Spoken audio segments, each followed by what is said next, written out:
Your words become your behavior. Good morning, one and all present here. I am Arshita. With me is Vaiga of class 8A. Today we are here to present some mispronounced words that we use daily. The first one is coupon. C-O-U-P-O-N. Coupon. Usually we pronounce coupon, but it is pronounced coupon.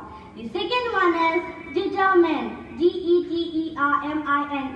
Determine. Generally we pronounce determine, but it is pronounced determined. The third one is government. G-O-V-E-R-M-M-E-N-T. Government.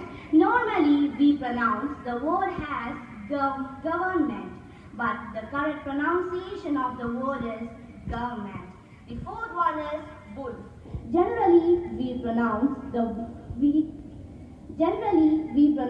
wood, but the word is rightly pronounced wolf.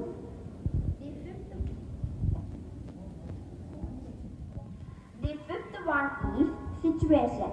S-I-T-U-A-T-I-O-N. We usually pronounce it as situation, but the correct pronunciation of the word is situation. The sixth one is finance. F-I-N-A-N-C-E. We generally pronounce it as finance, but it is pronounced finance. The seventh one is broccoli. B-R-O-C-C-O-L-I. Usually we say broccoli, but it is pronounced broccoli. The eighth one is monk. M-O-N-K. We generally tend to pronounce the word is monk, but the correct pronunciation is monk. Hope you have understood the concepts of mispronounced words. Thank you and have a nice day.